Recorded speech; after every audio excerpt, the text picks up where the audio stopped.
우리가 살아가는 세상이 참 무섭죠.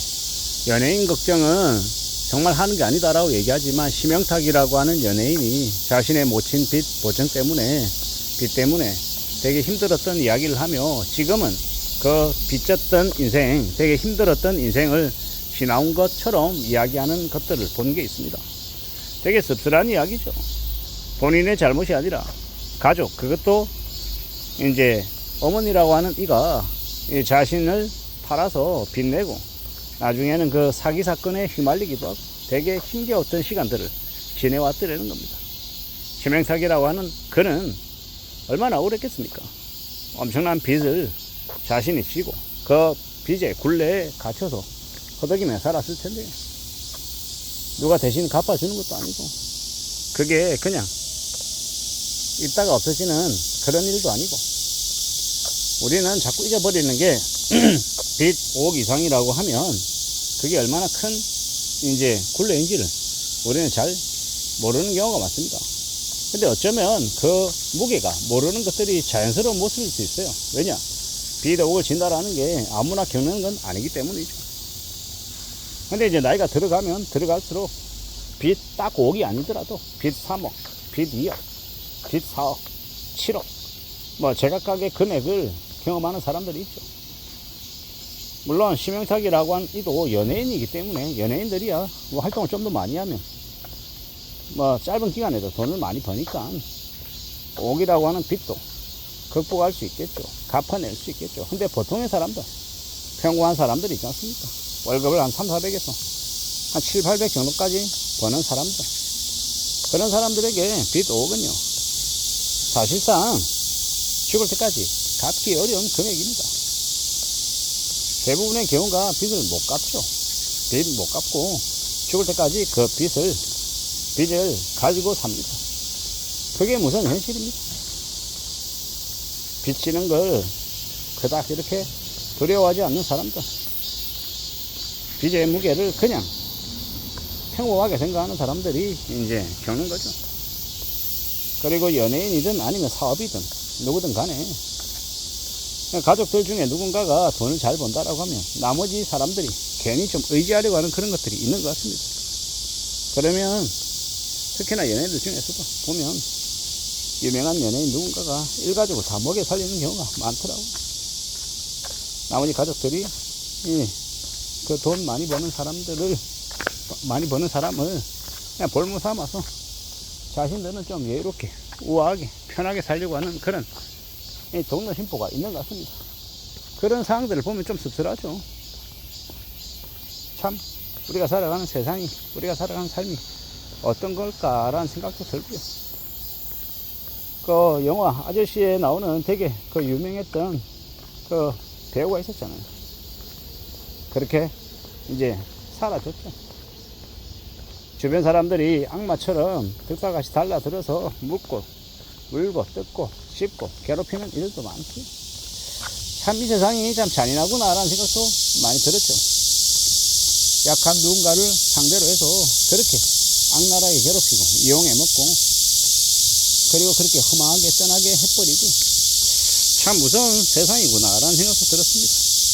지금의 시대에는 조금이라도 약해 보이면, 만만해 보이면 사방에서 하이나처럼 달려들어서 물고 눈고 뜯는 거 보면 세상이 너무 무자비하다라는 생각도 들고요. 가족들이 자기 인생에 되게 큰 짐을 안겨줘서 가족들하고 인연을 끊고 산다. 그거 꼭 나쁜 거라고 얘기하고 싶지 않습니다. 가족도 내가 먹고 살만하고 내가 살아있어야 가족도 있는 거죠. 아니다 싶으면 가족과도 관계를 끊는 것, 부모 자식 간의 관계가 멀어지는 것도 충분히 그럴 수 있다고 생각합니다. 내가 당장 사는 게 힘들고 내가 당장 살아야 되는데 나에게 여유가 없으면요, 좀 안타까운 이야기일 수 있지만 가족도 없고 부모 형제도 없고 뭐 그런 것들이 어쩌면 되게 사치일 수도 있다는 생각도 들었습니다.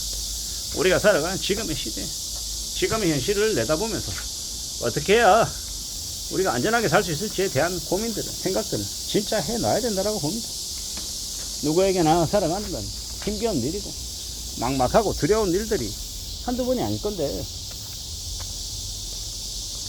가족들이 그 빚의 굴레를 나에게 씌워줬다라고 하면 그냥 말 못하는 거죠. 충격인 거죠. 이런 무자비한 일들이, 무서운 일들이 너무 많이 벌어지는 것 같습니다. 연예인들은 그 자신의 상황조차 컨텐츠가 되고 소재가 되니까 예능 프로에 나와서 이제 그런 이야기들을 틀어놓는 거죠. 그런 얘기 듣다 보면 참 많은 생각들이 들죠. 겉으로 화려해 보이지만 그들의 인생도, 그들의 삶도 그다지 화려하고 멋있기만 한 건 아니구나 라는 생각도 드는 겁니다. 우리가 살아가는 시대에, 우리가 경험하는 현실 속에서 우리는 많은 생각들을 하게 되는 것 같습니다.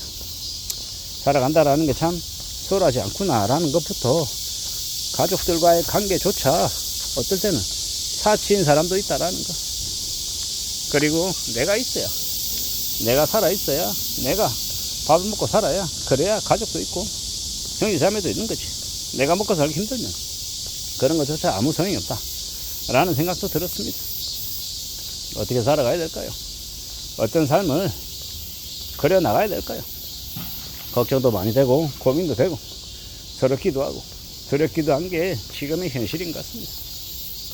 그런 현실 세계 속에서 우리는 또 마음을 굳게 먹고 앞으로 전진하며 살아야 되는 것 같습니다. 겁나기도 하고 두렵기도 하고 막막하기도 하고 앞이 안 보이기도 해도 그래도 또 살아가야죠. 헤쳐나가야죠. 이겨내야죠. 누가 뭐라 하든 간에 우리는 좀 더 힘을 길러야 될 것 같습니다. 사람들을 오판하지 않는 능력, 그리고 상황을 해결해 나가는 능력, 참고 견디고 인내하는 능력 등 여러 가지의 능력들을 길러가야, 그래야 우리의 삶을 유지할 수 있는 것 같습니다.